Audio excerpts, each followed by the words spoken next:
예수님께서 3년의 공생애를 통해서 많은 사람들을 만나셨습니다. 많은 사람들을 만나시고 흔히 말하는 3대 사역, 전하시고 가르치시고 고치는 사역을 틈틈이 하셨습니다. 근데 그 사역의 가장 큰 관심사는 어떻게 보면 주님께서는 믿음이었어요. 그래서 주님께서 대화를 보면 잘 할 수 있습니다. 주님께서 하신 대화 말미나 초반부 보면 항상 주님 하시는 말씀이 있습니다. 인자를 믿느냐 이런 말씀, 믿기만 하라 이런 말씀이 있습니다. 믿음이 없는 세대여라고 책망도 하십니다. 믿는 자를 내가 보겠느냐라는 그런 말씀도 하셨습니다. 그래서 어떻게 보면 주님의 가장 큰 관심사는 믿음입니다. 믿음. 또한 우리의 영생의 구원도 이 믿음이 없이는 결탄코 얻을 수 없는 것이라 하나님의 나라를 사모하고 천국의 소망을 가진 모든 이들에게 믿음은 반드시 있어야 할 필수 조건이에요. 그래서 우리의 관심사는 때로는 저만 그런지 모르지만 성경을 읽으면서 또 히브리서 11장을 보면서 믿음의 선조들을 보면서 나의 믿음은 왜 이럴까? 믿음이 참 적구나. 그래서 믿음이 적고 많고 작고 크고 이런 것을 비교하면서 스스로 이렇게 책망할 때도 있고요. 스스로 이 믿음을 어떻게 더 키워나가야 되지라는 이렇게 궁금증을 갖고 말씀을 읽고 기도할 때가 참 많습니다. 우리 믿음이라는 거 우리가 좀 오늘 살펴보고 싶어요. 믿음이라는 거. 너무나 고리타분한 주제입니까? 우리가 너무나 많이 접한 말씀이에요. 접하는 것이 아니라 늘 믿음이 없이는 아무것도 알 수 없는 우리 그리스도인이라 굳이 이런 토픽을 가지고 우리가 나눠야 되나 싶지만 제가 은혜를 받은 것이 있어서 나눠보려고 합니다.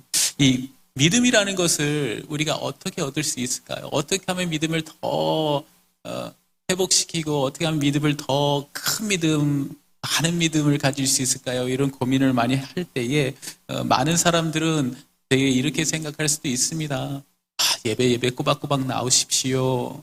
기도를 틈틈이 항상 쉬지 말고 하십시오. 말씀을 늘 묵상하십시오. 그러다 보면 하나님께서 자연적으로 이렇게 믿음이 생기게 됩니다. 이렇게 말씀하시는 분이 있습니다. 또 어떤 분들은 믿음은 또 지식의 기반이라 또 우리가 신학 공부도 해야 되고 또 깊이 말씀을 묵상하고 더 further education을 통해서 주님을 알게 된다면 또 이렇게 믿음이 성숙하지 않을까요? 라는 사람도 있을 겁니다. 그러나 오늘의 주신 말씀을 한번 보시면 이렇게 정확하게 써 있습니다. 하나님께서 각 사람에게 나눠주신 믿음의 분량이라고 말씀하고 있습니다. 그 얘기인즉슨 믿음의 주체는 오직 하나님이라는 겁니다. 믿음을 주시는 분도 오직 하나님이란 말씀입니다. 에베소서 2장 8절 9절 말씀이 이렇게 써 있습니다. 너희는 그 은혜에 의하여 믿음으로 말미암아 구원을 받았나니 이것은 너에게 난 것이 아니요 하나님의 선물이라 라고 말씀하시고 있어요. 그리고 그 이후에 행위에서 난 것이 아니니 이는 누구든지 자랑하지 못함이니라. 믿음과 또 구원은 하나님의 철저한 선물입니다. 하나님의 주권 아래 있습니다. 그래서 우리의 공로로 얻어지는 것이 아닙니다.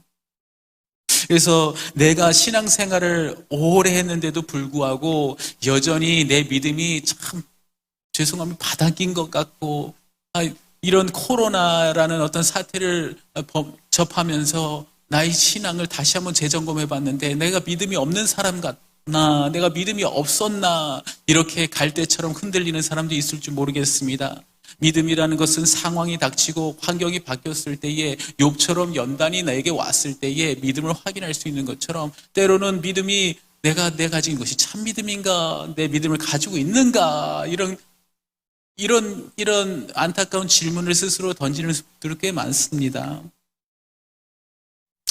그런 분들을 위해서 마가복음 9장에 있는 말씀을 또 잠깐 말씀드리기로 원합니다. 예수님께서 변화산에 계실 때 일이에요. 내려오셨습니다. 귀신 들린 아버지를 만나게 돼요. 그 현장에서 그 아버지가 그렇게 말하지요. 무엇을 하실 수 있거든 우리를 불쌍히 여기사 도와주시옵소서라고 말씀합니다. 주님이 대뜸 말씀하시지요. 믿는 자에게는 능치 못함이 없느니라. 할렐루야. 믿는 자에게는 능치 못함이 없느니라. 주님께서 그렇게 말씀하세요. 그 아이의 아버지가 소리를 질러서 이렇게 얘기하죠. 내가 믿나이다. 나의 믿음 없는 것을 도와주소서. 그처럼 때로는 이 아버지도 많이 들었을 겁니다. 예수님이 그 당시에 계셨고 소문도 들었습니다. 또 익히 본 것도 있겠습니다. 이적과 현장을 다 봤습니다. 그러나 그것이 믿음이 되지 못합니다. 우리의 지식과 우리가 예배를 드리면서 경험했던 이 모든 것들이 믿음을 쌓아가는 동력이 아니라 오직 믿음을 주시는 하나님 앞에 구해야만 되는 것이 믿음이라는 것입니다.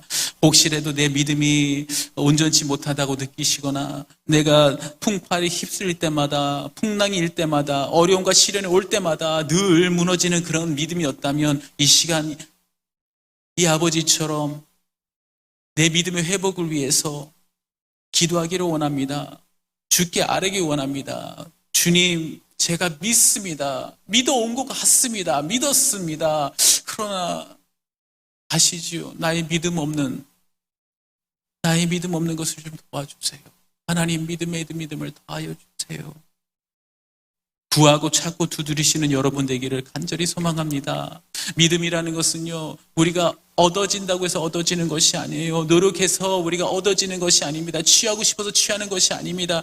하나님 앞에 아뢰는 겁니다. 구하는 겁니다. 하나님, 주님을 더 열망하기를 원합니다. 주님을 내 구주로 섬기기를 원합니다. 하나님, 내 인생이 주님 앞에 온전히 드려지기 원합니다. 그러기 위해서는 이 믿음이 필요한데 하나님 아버지 믿음을 더하여 주시옵소서. 하나님 믿음의 충만을 더하여 주시옵소서. 이 세상에 감당치 못할 믿음을 허락하여 주시옵소서 라고 기도하시는 겁니다. 이 시간 주님 앞에 기도하는 여러분들이 먼저 되시기를 간절히 기도합니다. 하나님께서는 좋으신 하나님인 줄 믿습니다. 자상하시고 풍성하신 하나님인 줄 믿습니다. 그런 하나님 앞에 아버지 구하시고 찾고 두드리시면 반드시 하나님께서 귀하신 그 선물, 믿음의 선물을 여러분께 주실 줄 있습니다. 그런데 말입니다. 이 믿음을, 이 말씀을 듣고 간절히 구하신 분들은 꽤 많을 거예요. 왜 없겠습니까? 믿음을 간절히 구하고 하나님 앞에 아뢰습니다. 하나님 믿음을 주세요. 믿음을 주세요. 하나님 아버지 이 시대에 정말 영적인 지각 변동을 일으킬 수 있는 그런 믿음을 허락하여 주시옵소서. 하나님에게 믿음을 주시옵소서. 하나님 아버지 이 세계를 아버지 하나님 휘어잡고 이 악한 마귀 세력을 다 물리치는 그런 믿음을 허락하여 주시옵소서. 죽은 자를 살리는 믿음 하나님 아버지 주시옵소서. 얼마나 많이 기도를 했겠습니까?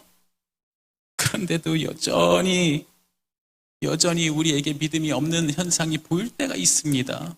행여나 그런 분들이 계신지 모르겠어요. 하나님께서 제게 이 연약한 저에게는 믿음을 주셨어요. 믿음을 주셔서 늘 그럼에도 불구하고 그 믿음을 하나님 앞에 감사하며 늘 하나님 앞에 기도하는 게 있습니다. 하나님, 이 믿음의 믿음을 더하여 주시옵소서.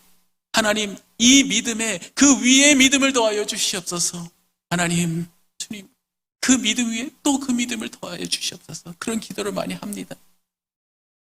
그럼에도 불구하고 우리 여전히 넘어지고 여전히 쓰러집니다.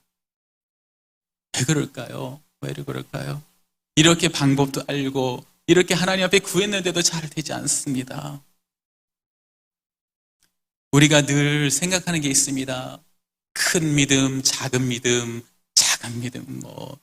넓은 믿음, 많은 믿음. 그러나 정작 그 믿음에 대해서 우리가 분별을 막 합니다. 하나님 주신 그 믿음에 대해서 막 분별을 하지만 정작 믿음을 받는 담는 그 그릇은 보질 않습니다. 여러분, 어제 먹던 김치찌개가 있습니다. 그래서 거기에 그릇을 담아놨는데 아침 새벽에 저희 집사람이 오늘 새벽에 끓였다는 얘기가 아닙니다. 새벽에 이렇게 미역국을 그냥 제 상상입니다. 잘 끓여서 맛있게 건강하게 미역국을 끓였는데 어제 담아놨던 김치찌개를 담았던 그릇에 거기다 미역국을 넣는 사람은 없을 겁니다. 최대한 깨끗한 그릇을 찾아서 넣으셨겠죠. 그죠? 바로 여기 있습니다. 우리는 믿음을 논합니다. 큰 믿음, 작은 믿음, 넓은 믿음, 이렇게 하지만은 결론적으로는 중요한 것은, 하나님이 바라보시는 것은, 믿음은 이미 오늘 말씀처럼 하나님 각 사람에게 나눠줬습니다. 분량대로 나눠줬습니다. 크든 작든 나눠주시고 그 사명을 감당할 수 있는 일을 다 나눠줬지만, 문제는 바로 믿음을 담는 그릇에 있었다라는 것입니다. 디모데후서 2장 20절에서 21절에 이런 말씀이 있습니다. 큰 집에는 큰 그릇과 은그릇뿐만 아니라 나무 그릇과 질그릇도 있어 귀하게 쓰이는 것도 있고 천하게 쓰이는 것도 있나니, 그러므로 누구든지 이런 것에서 자기를 깨끗하게 하면 귀히 쓰는 그릇이 되어 거룩하고 주인의 쓰임에 합당하며 모든 선한 일에 준비함이 되리라. 믿음의 문제가 아니었습니다. 믿음을 담는 그릇의 문제였습니다. 우리 혹시 주님께서 이미 우리에게 분량 나눠주신 믿음이 있는데, 그 믿음을 넣지 못할 정도로 우리 안에 아직까지 어제 먹던 김치찌개가 우리 그릇 안에 있으니까 우리 치워야 됩니다. 여러분, 씨 뿌리는 비유를 보면 대충 또 다시 한번 이해할 수가 있어요. 씨를 뿌립니다. 근데 덜어는 길가에, 덜어는 바위 위에, 덜어는 가시떨기에 이렇게 떨어진다고 표현하시고, 결론적으로는 비옥한 옥토에 떨어지는 씨들이 열매를 맺혀서 30배, 60배, 100배의 열매를, 결실을 맺는다고 성경은 가르쳐주고 있고 교훈하고 있습니다. 결론적으로는 씨의 문제가 아니라는 말씀입니다. 하나님의 씨는 크고 작고 많고가 문제가 아니라 그 씨가 떨어지는 곳, 그 씨가 들어가는 곳, 열매 맺는 그것이 중요한 것입니다. 그렇기 때문에 우리의 마음의 밭과 우리의 마음밭이 비옥해지고 또 오늘 그릇의 비유처럼 정결해지는 것이 일단 중요하다는 얘기겠죠. 다시 한번 말씀드립니다. 믿음이 크다 작다, 많다 적다가 중요한 것이 아닙니다. 하나님의 눈에는 믿음의 분량대로 각자에게 주신 믿음이 있습니다. 그 믿음대로 사명을 감당하여 열매를 맺는 것입니다. 주님이 나주신 믿음의 분량을 잘 담을 그 그릇을 한번 확인해 보기 원합니다. 아직 내 마음의 비옥한 옥토에, 이 믿음을 담는 이 옥토에 혹시나 김치찌개가 남아있는 건 아닌가, 다시 한번 돌아볼 필요가 있어요. 그러기 위해서는 우리 오늘 이 아침에 우리에게 다시 한번 점검하기 원합니다. 하나님 아버지, 제가 믿음을 원합니다. 하나님, 이 시대에 믿음 있는 자를 볼까 하노라라는 주님의 고백을 듣기를 원치 않습니다. 하나님, 오히려 내가 이만한 믿음을 본 자가 없노라라는 그 믿음의 고백을 듣기를 원합니다. 하나님, 뉴저지 하베스트 교회의 모든 성도들은 그러한 믿음의 고백을, 하나님의 고백을 받기를 간절히 기도합니다. 여러분, 이제는 믿음을 통해서 다시 한번 하나님 앞에 일어서야 될 것입니다. 코로나로 말미암아서 우리의 믿음을 다시 한번 재확인을 했다면, 믿음을 통해서 승리하신 분들은 할렐루야 아멘입니다. 그러나 혹시라도 이 풍랑으로 말미암아서, 코로나의 이 여파로 말미암아서 다시 한번 흔들리는 내 믿음을 보았다면, 이 시간 믿음의 주체 되신 하나님 앞에 나아가시기를 원합니다. 하나님 앞에 나아가서 주님 앞에 구하기를 원합니다. 귀신 들린 아이 아버지처럼, 하나님 아버지, 내가 믿은 줄 알았습니다. 믿음이 있는 줄 알았습니다. 그리고 지금 믿습니다. 그러나 도무지 내 안에 믿음이 생기지 않으니 하나님 아버지 도와주시고 믿음의 믿음을 더하여 주시옵소서. 하늘의 믿음을 더하여 주시옵소서. 그리고는 우리의 받을 그릇을 준비하기 원합니다. 정결하게 씻읍시다. 어제 남은 찌꺼기는 다 버립시다. 깨끗하게 세척해서 하나님께서 정말 아름다운 귀한 선물인 그 믿음을 담을 수 있는 그릇, 깨진 그릇도 안 됩니다. 봉해서는 안 됩니다. 깨끗한 그릇으로, 또 멀쩡한 그릇으로, 또 예쁜 그릇으로 만들어서 하나님의 귀한 믿음을 받을 수 있는 여러분 되기를 주님으로 축원합니다. 오늘 기도합시다.